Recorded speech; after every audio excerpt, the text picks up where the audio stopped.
जवाबी कीर्तन का जो मामला है कि तुमने हमारी आंख फोड़ी तो हम तुम्हारी आंख फोड़ देंगे, ये सब जी। सतही बातें हैं और ये सब कॉमन मैन को, जो उस सोच का होता है, उसको बहुत जल्दी इफेक्ट करती हैं। ये वो दौर था 2000 और 2000 से पहले के दशक का दौर था, जब जगह जगह विस्फोट हो रहे थे। और ये विस्फोट सच पूछिए तो जो बाबरी विध्वंस हुआ था 92 में, उसके बाद आपके 92 के बाद ही से जो है ये विस्फोट जगह जगह जो है हुए थे और राजनीतिक कार्रवाई हुई थी, आतंकी कार्रवाई। और इसके पीछे दाऊद इब्राहिम का भी बड़ा हाथ माना जाता है। बॉम्बे में कई जगह विस्फोट हुए थे।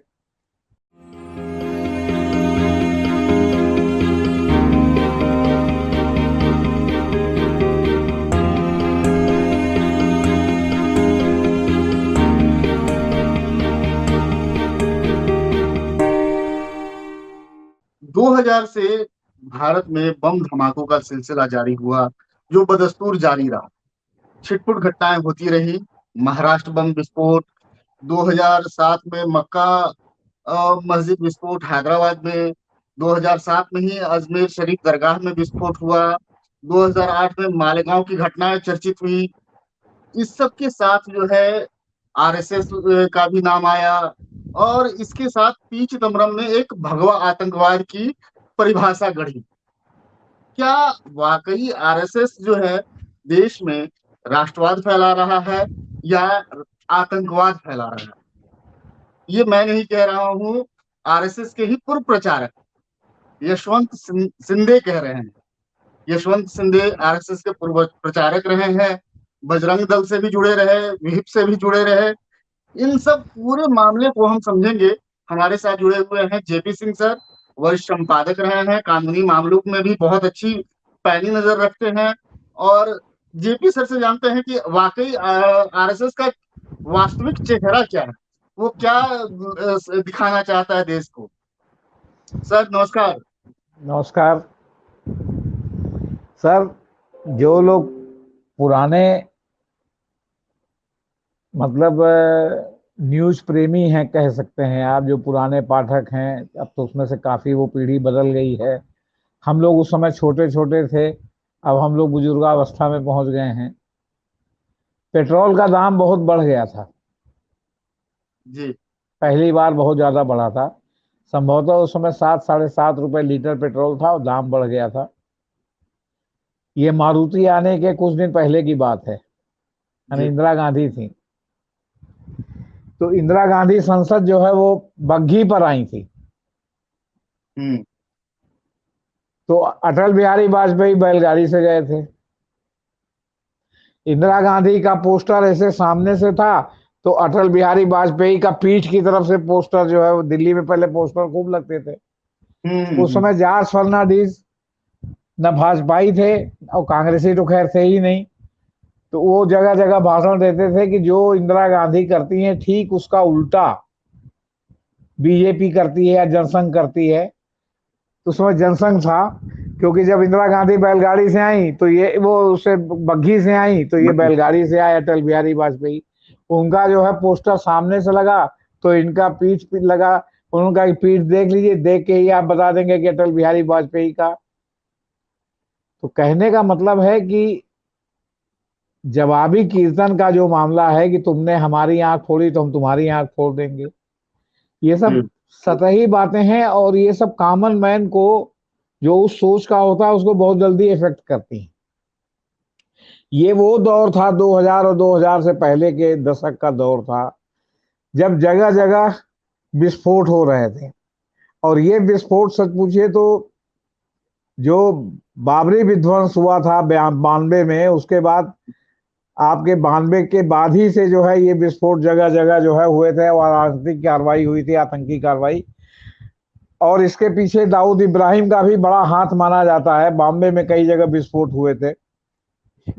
इसके बाद कहा गया, ऐसा अभी तक प्रमाणित नहीं हुआ, मुकदमा चल रहा है, लेकिन कहा गया कि इसके जवाब में बीजेपी ने मुस्लिम, जहां जो है उस समुदाय जुटता था, ये जो आपने मालेगांव, मक्का मस्जिद, अजमेर शरीफ दरगाह की ये जो बात की, ये वहां ये सब विस्फोट हुए, कहीं टिफिन बम का विस्फोट हुआ, कहीं कुकर बम का विस्फोट हुआ, साइकिल के पीछे जो है बंधा हुआ टिफिन था वो विस्फोट कर गया।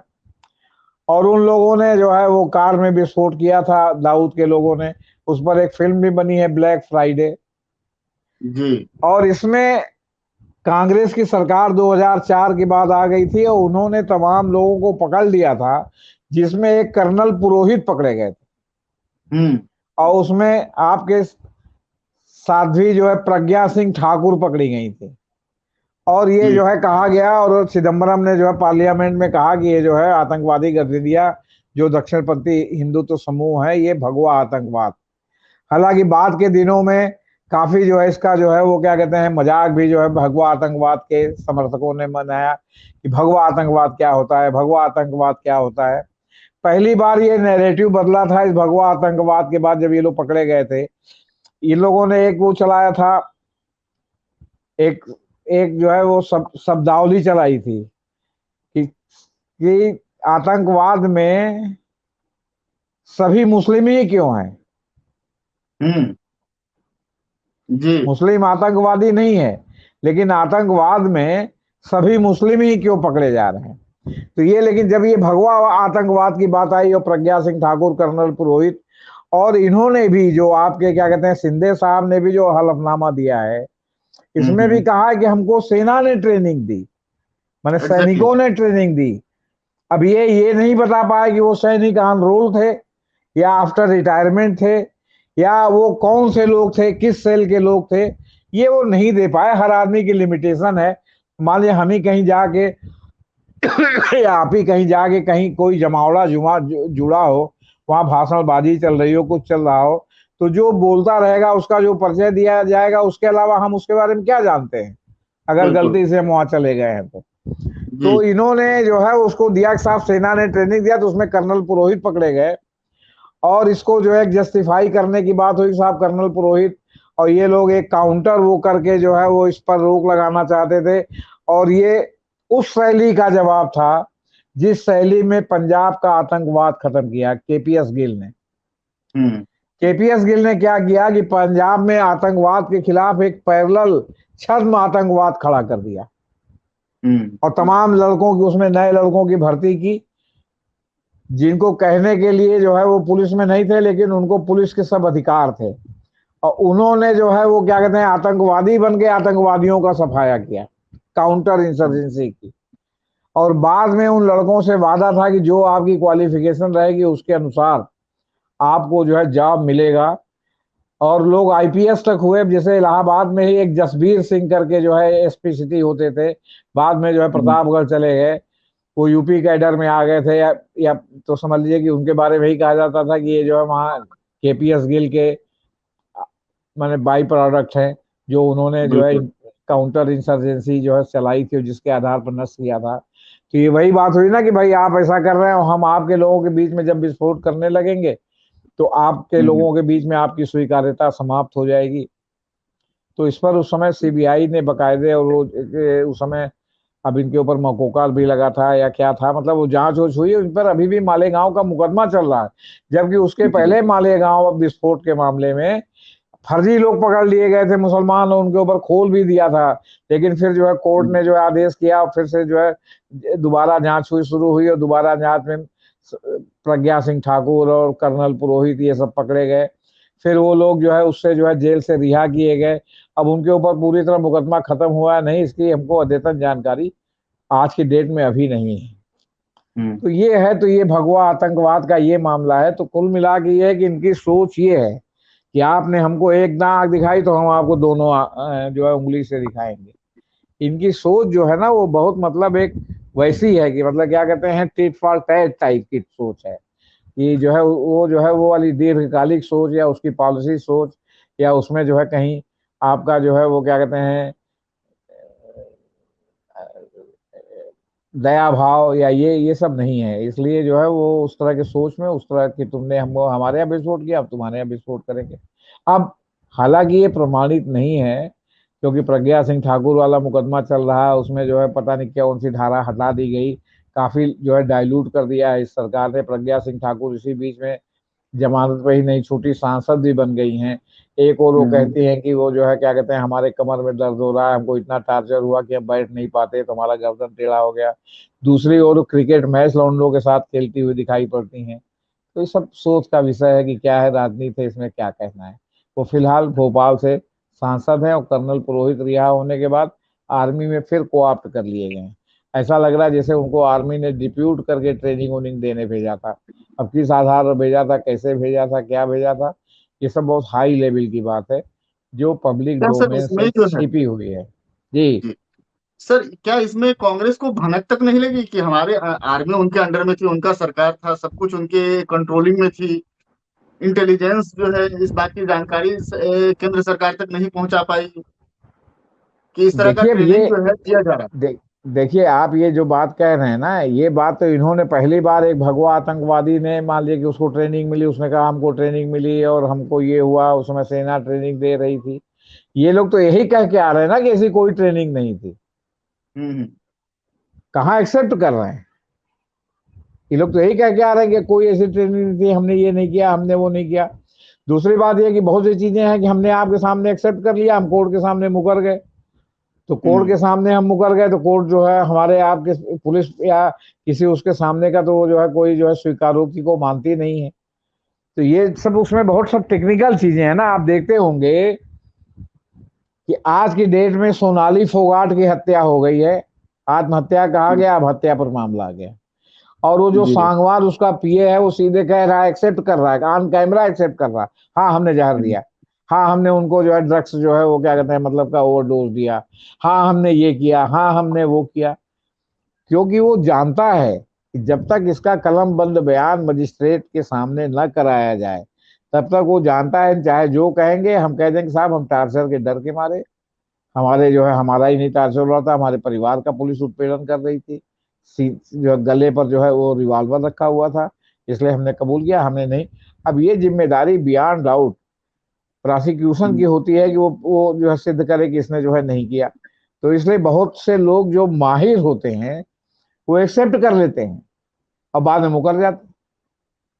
आप देखते होंगे कि आए दिन जहां मकोका है उसमें है कि आपने अगर जो पुलिस अफसर के सामने भी जो बयान दिया वो माना जाएगा, तो जो है उसकी तरफ से एक एप्लीकेशन अदालत में पड़ जाती है कि हमसे तमाम सादे कागजों पर दस्तखत कराया गया है, हम्म। हमारे ऊपर ये किया गया है। तो फिर अदालत में भी सीआरपीसी में ये प्रावधान है कि जब आप मुकदमा चलाते हैं तो होता है ना, सबसे पहले बयान होता है मुलजिम का कि आपके ऊपर ये चार्ज फ्रेम किया जाता है, आपको स्वीकार है कि नहीं स्वीकार है। तो कहता है नहीं स्वीकार है, हम ट्रायल देखेंगे। वो उससे जो है वो अपराध से इनकार कर देता है। जी। लेकिन अगर कभी कोई अपराध स्वीकार भी कर लेता है कि हाँ हम नहीं, हम ही ने मारा, तो भी उसको बिना मुकदमा चलाए सजा नहीं होती। तो भी ये जो है बियॉन्ड डाउट आपके क्या कहते हैं उसको प्रोसिक्यूशन को ये सिद्ध करना होता है कि हाँ ये कह रहा है कि इसने मारा है, तो हाँ वास्तव में इसने मारा है। जी। और उसमें अगर वो बियॉन्ड डाउट जो है न सिद्ध कर पाए तो उसमें स्वीकार करने के बाद भी संदेह का लाभ देके छोड़ दिया जाता है। हम्म। यह आपके कानून की अवधारणा है कि एक भी निरपराध को सजा नहीं मिलनी चाहिए, भले 100 अपराधी छूट जाएं। तो इस अवधारणा पर जब आपका देश है तो प्रोसिक्यूशन को सिद्ध करने की जिम्मेदारी, तो अगर आप एक्सेप्ट भी कर लेते हैं अदालत में हाँ हमने मारा, ये जो समरी ट्रायल है ना, जो सिर्फ ट्रायल पर कि आपने एक्सेप्ट किया, उन्होंने जुर्माना लगा दिया, आप 5 दिन जेल हम्म। में रहे तो 5 दिन जेल की सजा को सजा मान के छोड़ दिया। वो मामला हम्म। जघन्य मामलों में नहीं है। अगर जघन्य मामले जो संज्ञेय है अदालत द्वारा, जो सेशन कोर्ट में ट्रायबल है, उसमें अगर आपने मान भी लिया तो भी आपके ऊपर जो है मुकदमा चलेगा और बियॉन्ड रीजनेबल डाउट उनको जो है वो क्या कहते हैं सिद्ध करना पड़ेगा कि आपने ऐसा किया। वो कड़ी से कड़ी मिलाना पड़ेगा। सर अभी भी इसके बाद, सुप्रीम कोर्ट का 2-4 दिन पहले ही एक जजमेंट आया है कि हम्म, अगर कोई एक्सेप्ट भी कर लेता है तो भी आपको कड़ी दर कड़ी मिला के बियॉन्ड डाउट ये जो है सिद्ध करना पड़ेगा कि हाँ ये इसने जो कह रहा है तो इसने हाँ वास्तव में अपराध कारित किया है। ऐसा नहीं कि किसी दबाव के तहत ये मान रहा हो कि हमने ऐसा किया। जी। इसमें ये मेरी ये थोड़ी सी जिज्ञासा बढ़ रही है जी। कि अ, मुस्लिमों को क्या बलि का बकरा बना दिया गया, या फिर आरएसएस का जो है ये नहीं भगवा देखिए, आतंकवाद और राष्ट्रवाद दोनों एक साथ पैरेलल चलता रहा है। हाँ जैसे जी। देखें कि राष्ट्रवाद जो बढ़ा, तो हाँ। इसका प्रभाव जो हुआ, दलित जो है इसमें जुड़ते चले गए, और जो है मुस्लिम इससे कटते चले गए। मुस्लिम को किससे? एक जो है गिल्टी बनाकर पेश कर दिया गया कि ये बहुत बड़े, मतलब नमक हराम है, देशभक्त नहीं है, इनके वजह से जो है देश में इस तरह की आतंकी घटनाएं होती हैं। तो एक पूरे कौम को जो है उसमें दोष मढ़ दिया गया, जबकि ये इसका उनसे कहीं दूर दूर तक संबंध नहीं रहा। नहीं, ऐसा नहीं है। अब देखिए, जिस समय आपका बाबरी मस्जिद का विध्वंस हुआ था, तो दाऊद के जितने लोगों ने जो है वो क्या कहते हैं पूरे बॉम्बे में और चारों तरफ विस्फोट किए थे, उसमें मैक्सिमम मुस्लिम लोग ही थे, और वो हम्म। लोअर स्टेटा के लोग थे जिनको इस्तेमाल किया गया था। दूसरी बात यह कि ये ऐसे दौर की बात है जब पूरी दुनिया में इस्लामी आतंकवाद का जो है चारों तरफ का जुमला चल रहा था, चाहे पश्चिमी देश हो चाहे पूर्वी देश हो। क्योंकि जगह जगह जो है वो क्या कहते हैं मतलब आतंक की जो घटनाएं हो रही थी, वो सीधे जो है वो क्या कहते हैं इस्लामी आतंकवाद कहा जा रहा था और इस्लाम से जोड़ा जा रहा था। भारत में जो ये आपका जो है विस्फोट हो रहा था, तो ज्यादातर हिंदू स्थानों पर विस्फोट हो रहा था, ट्रेन में विस्फोट हो रहा था, आपकी कार खड़ी है उस पर बम ब्लास्ट हो जा रहा था। तो इसको जो है वो, अब आप सिखों वाले दंगे को क्यों नहीं देखते कि सिखों का जो दंगा हुआ था तो उसके पहले जी। पूरे देश में सिख आतंकवाद को लेके एक भयानक गुस्सा था, और हम्म। उसके बाद इंदिरा गांधी प्रधानमंत्री थी, उनकी हत्या हो गई, तो एक स्वतः स्फूर्त दंगा फूट गया। ये दंगा गुजरात दंगों की तरफ प्रायोजित नहीं था। और इसके हम्म। अगर आप बीच में जाएंगे तो इसमें दलित ही नहीं, इसमें आरएसएस के लोग भी इतने नाराज थे सिखों के रोष के पंजाब के कत्लेआम से, कि वो आरएसएस के लोग भी जो है उसमें शामिल हो गए आपके क्या कहते हैं इंदिरा गांधी के समर्थन में, जबकि इंदिरा गांधी और आरएसएस का हमेशा से 36 का आंकड़ा रहा है। और फिर बिल्कुल। उनका वो देखिए कि उसके बाद पंजाब में अकाली दल जो एक प्रकार से जो है बैकिंग करती है, जो है क्या कहते हैं आतंकवाद का बैकिंग कर रही थी, उनके साथ मिलकर उन्होंने सरकार भी बना ली पंजाब में, राज्य सरकार। बड़ा मतलब आपस में घास पांच है। हम्म। क्यों? क्योंकि अकाली दल उनके साथ नहीं मिलता तो उनकी सरकार नहीं मिलती, कम पड़ रहे थे नंबर, तो उन्होंने उनको मिला लिया, वो मिल भी गए। जबकि उन्होंने इनको सिखों को दंडित करने में इंदिरा गांधी की हत्या से वो क्या लेना देना था? वो तो एक विचारधारा, इंदिरा गांधी की हत्या हो गई, कांग्रेस ही जाने। लेकिन उसमें ये लोग भी शामिल थे, मैं प्रयागराज में स्वयं इसका संदिग्ध गवाह हूं। तो कहने का तात्पर्य यह है कि इसमें मुस्लिमों की बात नहीं है, बात यह है कि मुस्लिम तो उसके दोषी थे ही।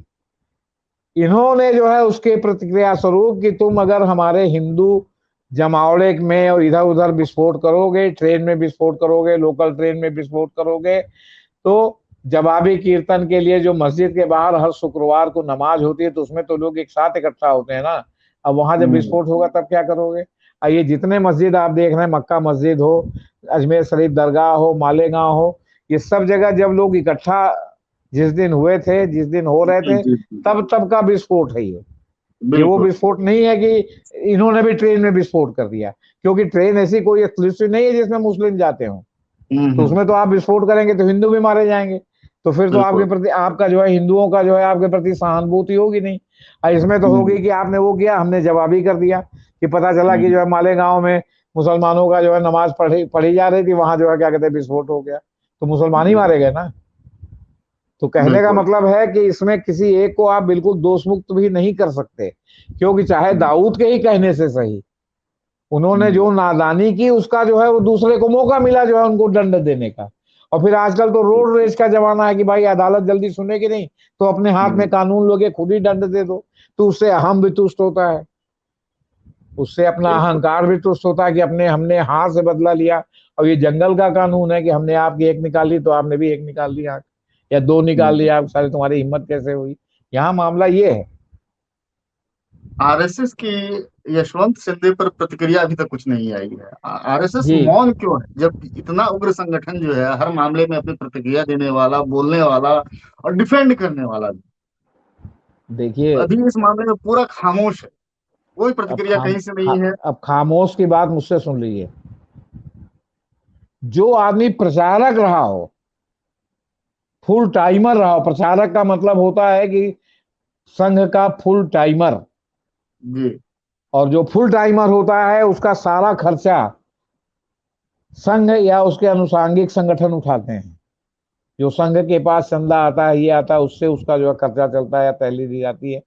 हालांकि आज की डेट में आप अगर जो जिला प्रचारक हैं, जो प्रांत प्रचारक इनके हैं, अगर आप उनका अंदाज जो है जाके आर्थिक स्थिति देखेंगे तो पता चलेगा कि जो है वो अगर उनसे ईडी हिसाब मांगे तो हिसाब नहीं दे सकते कि कहाँ से उनकी इतनी आमदनी हो गई। ये आज की स्थिति है। तो कहने का मतलब जो प्रचारक रहा हो, जो इसके पहले ये नहीं कि किसी दल में शामिल हुआ हो, कि किसी दल में शामिल हो गया तो उस दल की भाषा बोल रहा है ना, वो भी महाराष्ट्र का खांटी जो है वो क्या कहते हैं महाराष्ट्रियन, बिल्कुल। जो आपके बाला सब जो है वो क्या कहते हैं ये हेगडेवार और जो है गोलवरकर, इनकी जो कर्मभूमि जो रही। फिर दूसरी बात ये जो सिंधे है, कहा तो इसने है, लेकिन अब सिंधे तो वहां सच पूछे तो शेड्यूल कास्ट होते हैं सिंधे। तो ये जो इसकी नवैयत है कहने की, इसका जो व्यक्तित्व है जिसका ये है वो प्रचारक रहा है, तो इसमें इतनी जल्दी नकारना जरा सा कठिन काम है। आखिर कुछ तो कहेंगे कि आखिर क्यों ये ऐसा बोल रहा है, ये कांग्रेसी हो गया है, ये शरद पवार के साथ जा रहा है, ये उद्धव ठाकरे की गोद में बैठ गया है, इसका दिमाग चल गया है, तो कुछ ना कुछ आपको वैलिड रीजन देना पड़ेगा ना। और इसने जो आरोप लगाया है उसकी पृष्ठभूमि में अभी भी मालेगांव मामले में प्रज्ञा ठाकुर और कर्नल पुरोहित और लोगों पर जो है बाकायदे मुकदमा चल रहा है, उसमें उनको क्लीन चिट नहीं मिली हुई है। तो एक चीज चल रही है और उसमें दूसरी चीज सबूत के रूप में आ गई तो और सीमेंटेड हो गई है। तो सीमेंटेड को कैसे नकारेंगे आप बता रहे?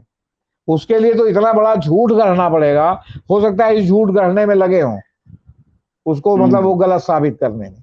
लेकिन फिलहाल तो ये डिफेंसिव है, इन्होंने कोई रिएक्शन अगर पॉजिटिव नहीं दिया तो निगेटिव भी नहीं दिया, बिल्कुल इन्होंने चुप्पी साध रखी जैसे कोई घटना हो रहा।